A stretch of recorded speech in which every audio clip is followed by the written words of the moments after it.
and congratulations, Dave, wherever you are. I chair the program committee for the Denver World Affairs Council, and Dave and I have cooked up a neat scheme tonight that we're going to try. So It's Aaron's scheme. So it's Aaron's scheme. Well, that's even better. I guess Karen thought that I had an interesting story about my vicarious life. But back in the last century, when I graduated from college, my mission was whatever job paid more. It had nothing to do with what I might be interested in. It just was economically driven. So I took a job as a management trainee for one of the telephone company's subsidiaries in Washington, D.C. Key word is Washington, D.C. Because I was a shy, I know this is hard to believe, a very shy, very intimidated young woman from Massachusetts.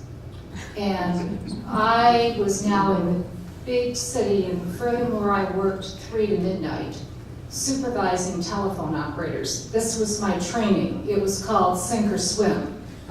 But I made some friends who worked for the State Department, and they worked for the trade missions, and they had these very exotic lives. And then I began to make a little money, and I began to travel. And to date, I believe I have visited 54 countries, which is pretty incredible, most of it for pleasure.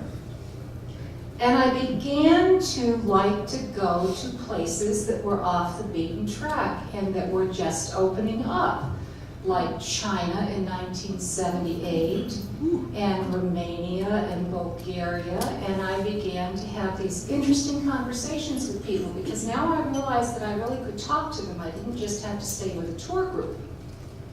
And I began to understand what was going on in their countries. Burma, 7 years ago, we were among the first Americans to be able to go there. And a little lady in Mandalay who was trying to sell me chopsticks told me the story of her life. And I began to get very interested in what happens in the world and how we as a country relate to it and what we need to know about it and what we need to learn from it. I had a job for a few years with a Fortune 100 company doing mergers and acquisitions, and I'm proud to say I went around the world in 8 days on one of them.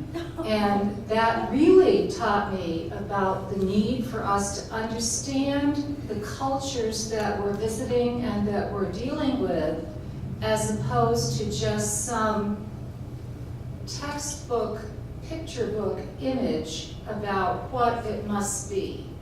So when I retired and had more time, I heard about the Denver World Affairs Council, and I thought, ooh, I think that would be pretty cool. Little did I know I was going to become the program champion of the world for the Denver World Affairs Council, but I don't regret it for a minute.